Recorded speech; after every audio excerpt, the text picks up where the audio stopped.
आज हम डिस्कस करेंगे oxidation state of transition elements. जो आपके ट्रांजिशन एलिमेंट हैं वो वेरिएबल ऑक्सीडेशन स्टेट शो करते हैं।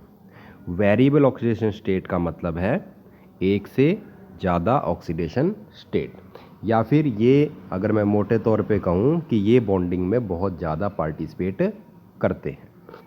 यहाँ पर आप देखिए, आपको एक टेबल दिखाई दे रही है, इसमें 3D सीरीज़ के एलिमेंट्स हैं, ठीक है, स्कैंडियम से जिंक तक। तो इसमें जो अधिकतर एलिमेंट हैं स्कैंडियम और जिंक को छोड़ के, वो सभी वेरिएबल ऑक्सीडेशन स्टेट शो कर रहे हैं। तो स्कैंडियम और जिंक क्यों नहीं कर रहे हैं, तो ये आपको आगे बात समझ में आ जाएगी। तो सबसे पहले तो हम इस बात को डिस्कस करेंगे कि जो ट्रांजिशन एलिमेंट्स हैं वो वेरिएबल ऑक्सीडेशन स्टेट क्यों शो करते हैं। तो इसका रीज़न ये है कि जो ट्रांजिशन एलिमेंट्स में जो ns ऑर्बिटल होता है और जो n-1d ऑर्बिटल होता है, एक तो लास्ट वाला ऑर्बिटल और एक उससे पहले वाला ऑर्बिटल, आपको ये बात पता होनी चाहिए कि बॉन्डिंग में जो पार्टिसिपेट करते हैं इलेक्ट्रॉन वो सबसे बाहर वाले शेल के करते हैं, ठीक है।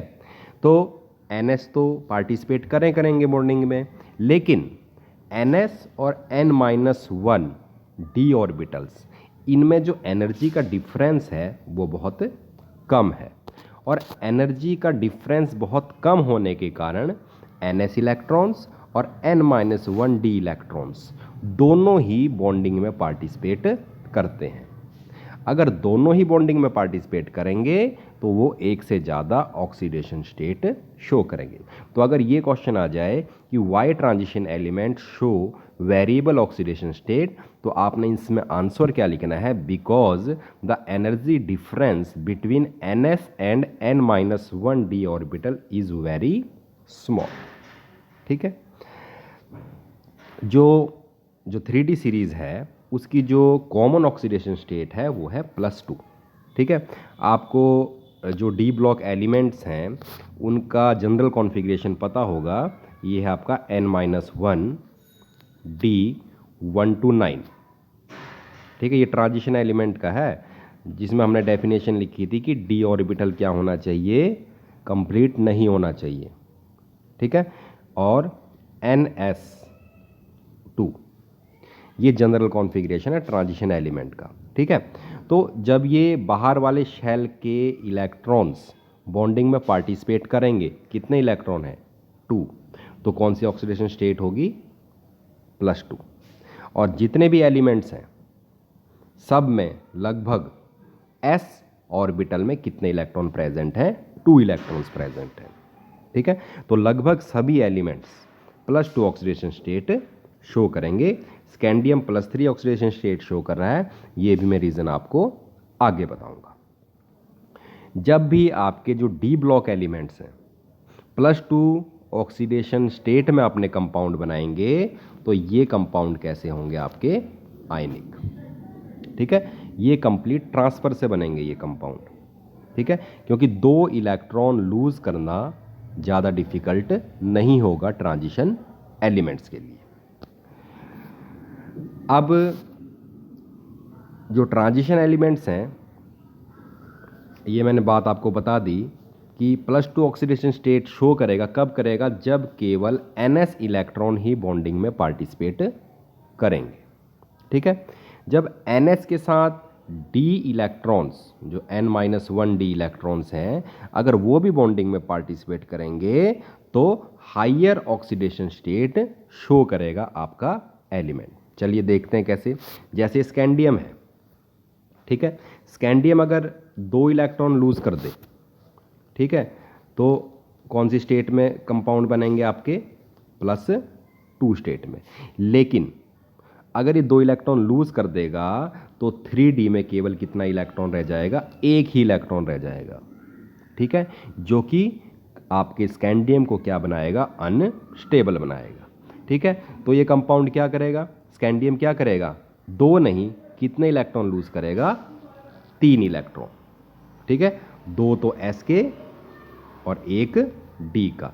तो जब ये 3 इलेक्ट्रॉन लूज करेगा या फिर इसके 3 इलेक्ट्रॉन्स बॉन्डिंग में पार्टिसिपेट करेंगे तो इसकी ऑक्सीडेशन स्टेट कितनी होगी, +3।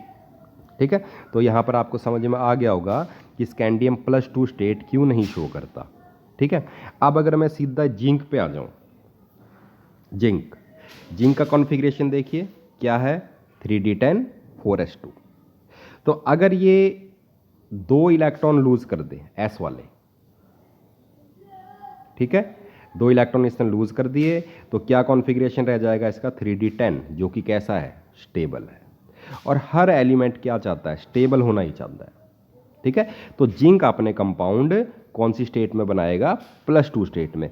क्यों बनाएगा, क्योंकि 2 इलेक्ट्रॉन लूज करने के बाद आपका जो जिंक है वो कैसा, क्या बन जाता है, स्टेबल बन जाता है, या फिर उसको स्टेबल कॉन्फ़िगरेशन मिल जाता है। ठीक है, अब जैसे जैसे डी इलेक्ट्रॉन्स की संख्या बढ़ती जाएगी, ठीक है, ये 3d2 कर लेना यहाँ पे, जैसे जैसे डी इलेक्ट्रॉन्स की संख्या बढ़ती जाएगी तो ऑक्सीडेशन स्टेट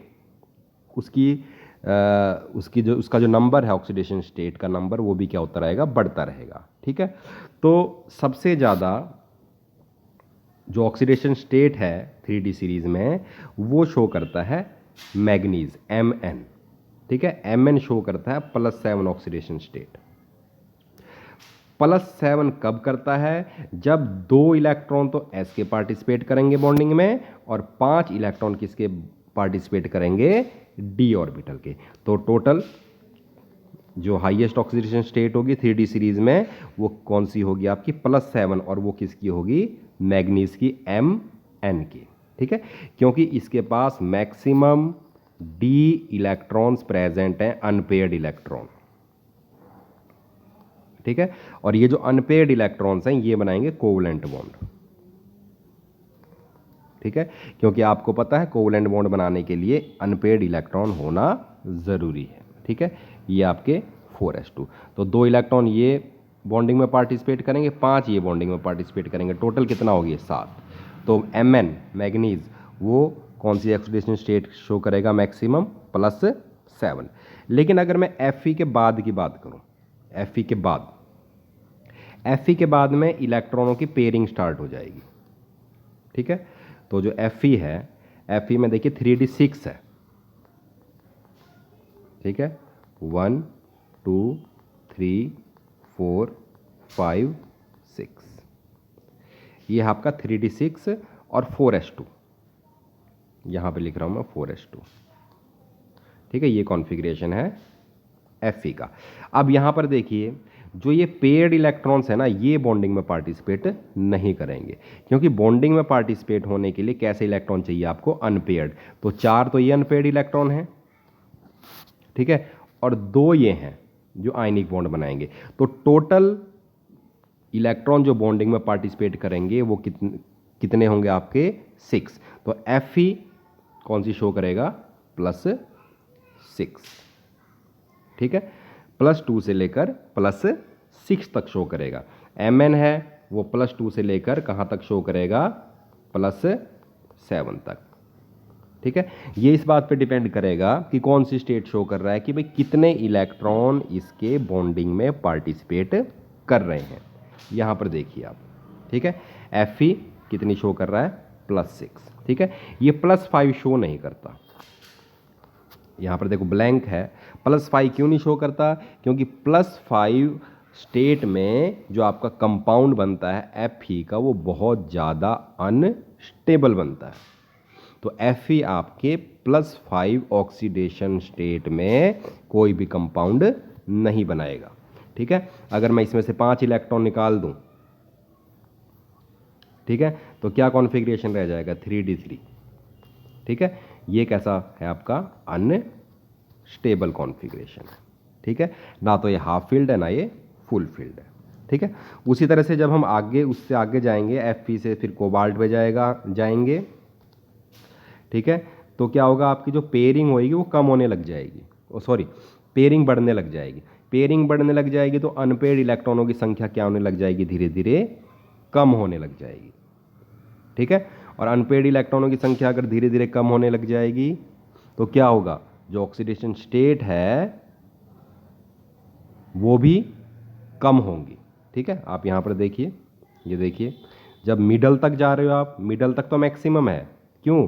क्योंकि इसमें D5 कॉन्फ़िगरेशन है, डी में 5 अनपेयर्ड इलेक्ट्रॉन है। आगे जब जाओगे 4 हो जाएंगे, 3 हो जाएंगे, फिर 2 अनपेयर्ड हो जाएंगे, फिर 1 हो जाएगा, और जिंक में एक भी इलेक्ट्रॉन अनपेयर्ड नहीं होगा।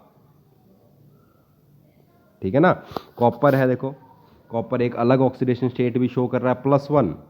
क्यों शो कर रहा है +1? इसका कॉन्फ़िगरेशन देखिए जरा कॉपर का, ये देखिए, ये कॉपर का कॉन्फ़िगरेशन है। अगर ये एक इलेक्ट्रॉन लूज कर दे, ठीक है, 4s वाला अगर एक इलेक्ट्रॉन लूज कर दे तो कॉन्फ़िगरेशन क्या रह जाएगा? 3d10, जो कि कैसा कॉन्फ़िगरेशन है? स्टेबल है। ठीक है, तो जो आपका 3d सीरीज़ है उसमें जो कॉपर है वो +1 ऑक्सीडेशन स्टेट में भी क्या करता है? अपने कंपाउंड बनाता है। बस आपने ये बात ध्यान रखनी है कि जो ns इलेक्ट्रॉन्स हैं और n-1d इलेक्ट्रॉन्स हैं, ठीक है, अगर दोनों बॉन्डिंग में पार्टिसिपेट करेंगे तो क्या होगा? आपके जो ट्रांजिशन एलिमेंट्स हैं वो वेरिएबल ऑक्सीडेशन स्टेट शो करेंगे। आपका जो Mn है वो आपको मैंने बता दिया था, वो मैक्सिमम +7 ऑक्सीडेशन स्टेट शो करता है। स्कैंडियम का रीज़न बता दिया था मैंने, ठीक है, और वो कौन सी ऑक्सीडेशन स्टेट शो करता है? +3। जो ट्रांजिशन एलिमेंट है उसमें ओस्मियम, ये एलिमेंट आपको मिलेगा 5d सीरीज़ में। ठीक है, ओस्मियम सबसे ज़्यादा ऑक्सीडेशन स्टेट शो करता है, और वो कौन सी शो करता है? आपका +8। ठीक है, तो ये बात आपने ध्यान रखनी है। 1 नंबर में क्वेश्चन पूछ लेते हैं। तो अब कौन सी ऑक्सीडेशन स्टेट ज़्यादा स्टेबल है या फिर कौन सी ऑक्सीडेशन स्टेट कम स्टेबल है, ये आपको किस बात से पता लगेगा? उनके रिडक्शन पोटेंशियल से। ठीक है, तो ये ऑक्सीडेशन रिडक्शन वाला आपने चैप्टर पढ़ना 9th वाला, उससे आपका कंसेप्ट क्लियर हो जाएगा कि कौन सी स्टेट ज़्यादा स्टेबल है। जैसे कॉपर 2 पॉजिटिव है, ये ज़्यादा स्टेबल है कॉपर पॉजिटिव से इन एक्वा स्टेट। इसका रीज़न क्या है? देखिए, जो कॉपर 2 पॉजिटिव है, ठीक है, ये मैंने लिखी है रिडक्शन रिएक्शन कॉपर 2 पॉजिटिव की, और जो इसका रिडक्शन पोटेंशियल है वो है +0.34 वोल्ट। ठीक है, और जो कॉपर पॉजिटिव है उसका जो रिडक्शन पोटेंशियल है वो है +0.52 वोल्ट। तो अब Cu2 पॉजिटिव और Cu पॉजिटिव दोनों में से कौन ज़्यादा स्टेबल है, ये मुझे कौन बताएगा? इनका रिडक्शन पोटेंशियल। जितनी ज़्यादा रिडक्शन पोटेंशियल की वैल्यू होती है उतनी ज़्यादा टेंडेंसी होती है आयन की इलेक्ट्रॉन गेन करने की। अब आप बताइए, Cu2 पॉजिटिव और Cu पॉजिटिव में से किसका रिडक्शन पोटेंशियल ज़्यादा है? Cu पॉजिटिव का। इसकी इलेक्ट्रॉन गेन करने की टेंडेंसी ज़्यादा है, तो क्या ये Cu पॉजिटिव की फॉर्म में रहेगा? नहीं रहेगा। ठीक है, एकदम इलेक्ट्रॉन गेन करके किस में कन्वर्ट हो जाएगा? Cu में। तो इसका मतलब ये है कि जो Cu पॉजिटिव है इसकी जो स्टेबिलिटी है वो कम है, किससे? Cu2 पॉजिटिव से। नेक्स्ट टाइम हम डिस्कस करेंगे reduction potential of transition series.